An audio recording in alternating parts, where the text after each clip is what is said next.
this is Yvonne McNary, and I'm here for Black History Month. And I have some history makers with me today. A very historical family here in Marion County, Lebanon, Kentucky. I have with me Gary Bell. Good morning, Gary. Good morning.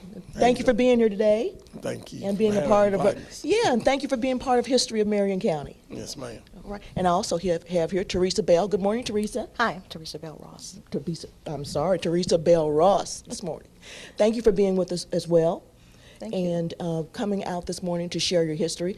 Gary has already told me that Teresa knows more than he does, but I tried to put it all off on her this morning. But I think we're going to be able to share a little bit because there are some things that Gary knows as well. Gary, first of all, we're going to be talking about Belltown. Where is Belltown located?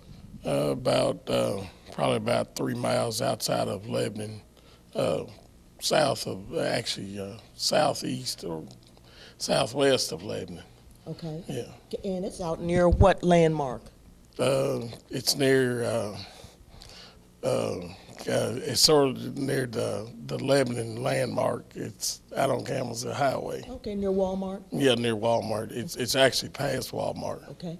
Probably about 3 miles past Walmart. Okay, and how many acres did you say? It's around 33 acres. Around 33 acres. Yeah. Okay, now did this start off at around 33 acres? Has it always been that size, or has it grown, or have some of the land been sold?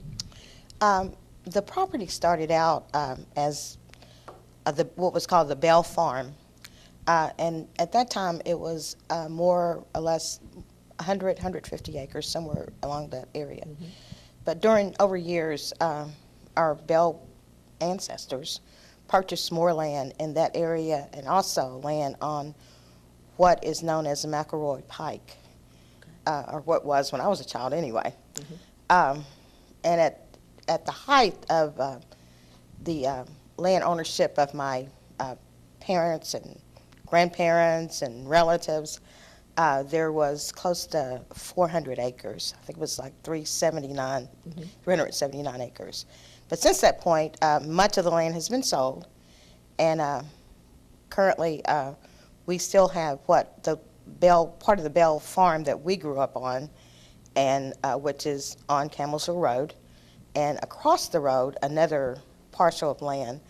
And on that particular parcel of land, there is still the cemetery in the back of there, and where the original church was located before the road changed and the church was rebuilt and moved to the other side of the road. Okay. Now tell us about the original owner of the property. The original owner of the property, from my research and knowledge from family stories, mm-hmm. Mm-hmm. His name was James Bell. He came to Kentucky around, I think, 1830. He was came to Kentucky from Virginia. And at that time, Washington County and Marion County was the same county. Okay. And so he located to what was then Washington County. And it's since been divided, and it's now Marion County.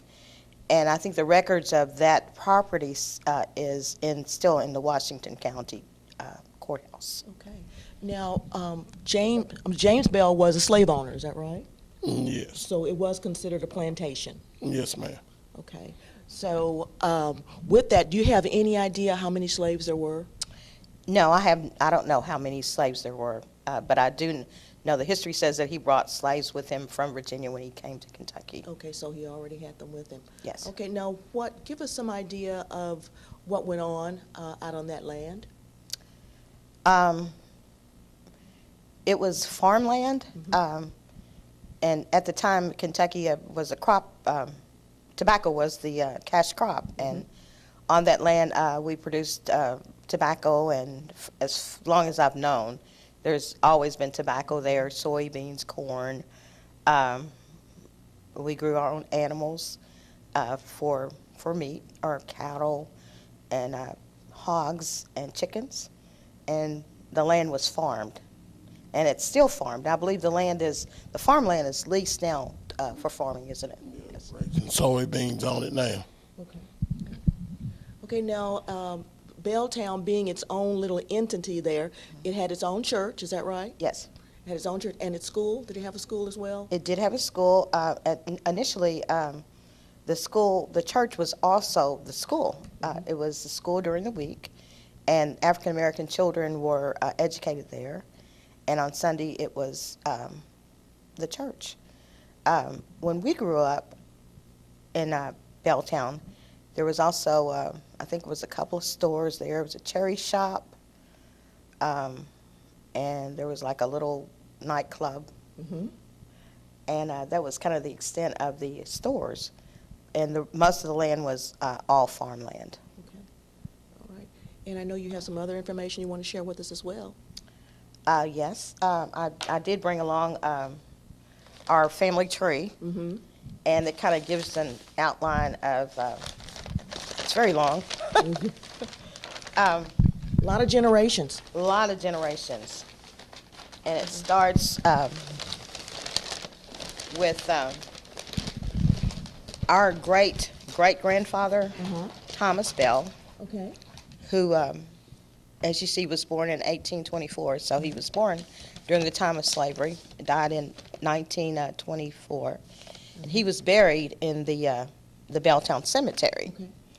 And most of the older Bell people that died before the late 70s that lived in this area were buried in the Belltown Cemetery. Okay.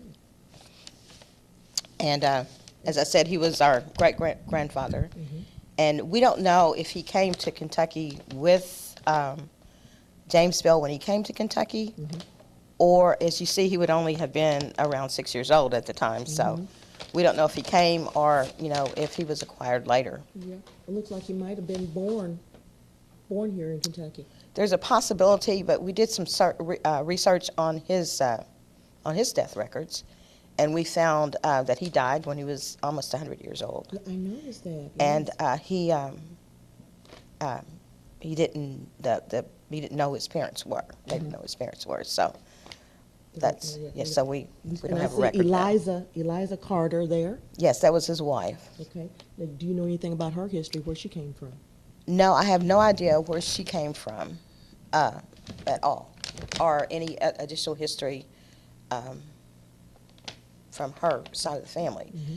I do, however, remember that there were some other Carters that were buried in the Belltown Cemetery, which would make me think that maybe they were relative to that community. Mm-hmm. Okay. Well, it looks like you've got, let's go down to the next generation here. You've got, The next generation is Amelia, and who would eventually married, I think it was John Hatch. okay. And I They were think- the Hatch family. Yeah, the Hatch family. Okay. And they've relocated mostly to the North Carolina area. Okay. And what are some of the other ones here? There might be some names here that we can recognize today, some of these last names that are still in the area. Who's funded out of it? Let's okay. Okay, here's George Bell. Okay. They relocated to, that family relocated to Birmingham, Alabama. Okay. And I know that George's son, Crenshaw, he was an educator. He was a principal at one of the high schools there in Birmingham. And there's a building at the University of Alabama that has his name, the Bell Ullman Center. Wow. So he went on to make even further history. And then here's Solomon Bell.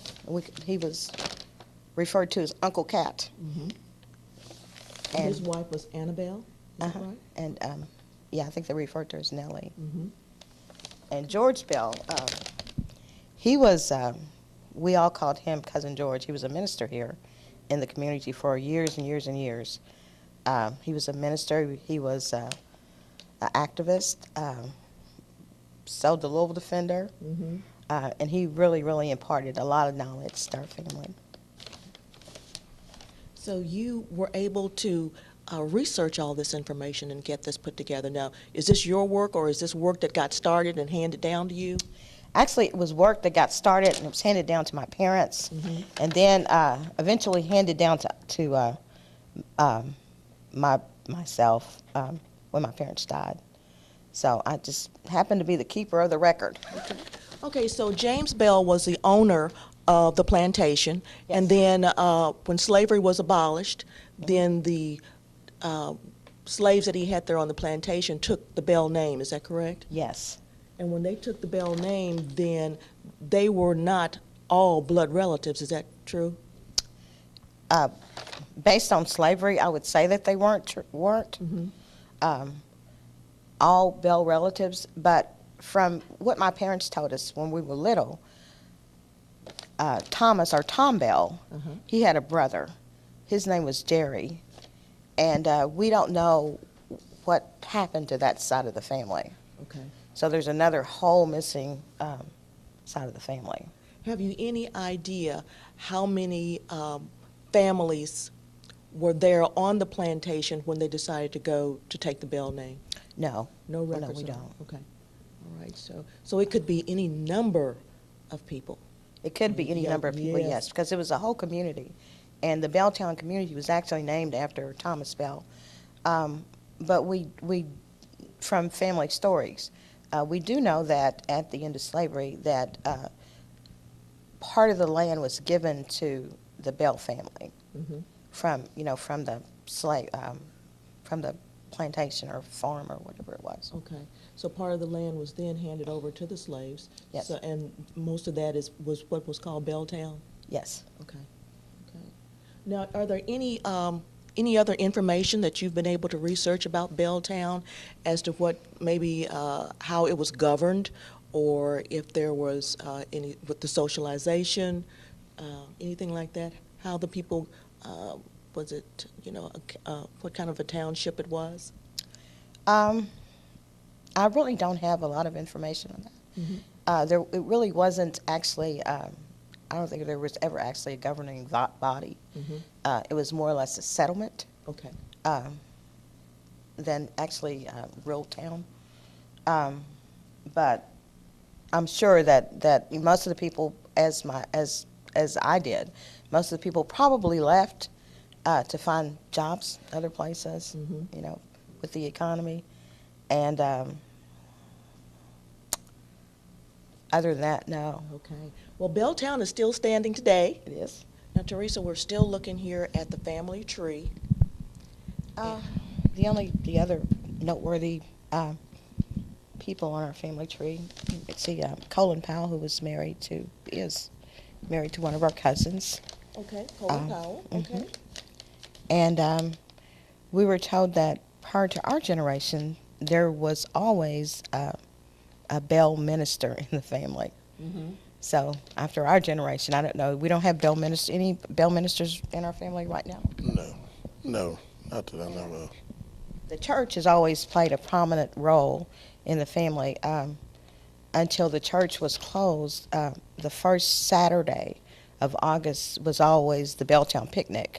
It was a community event, and it was more or less a homecoming. Everybody that was related to the community and the church, we'd all try to get home for the Belltown picnic. So it was wonderful. The cooking was always great, and everything was done, still in the big kettles like the old-fashioned way. I think that's probably one of the things that really made it really good. The other thing, my brother Gary, he is our family member that's still trying to keep the family, the thought of the family alive. He has a couple of years ago, he established a trucking company, and the name of his truck, of course, is Belltown Trucking. Okay. So you're keeping that name alive. yes. So also, most people in town who know someone who's a Bell is probably related to you, right? Yes. You've got a long Christmas list, don't you? Well, again, thank you both for coming out today and talking to us about Belltown and its illustrious history here in this area from the 1830s is on to present day. Belltown is still in existence and still going smooth, and Belltown Trucking to keep that name out there.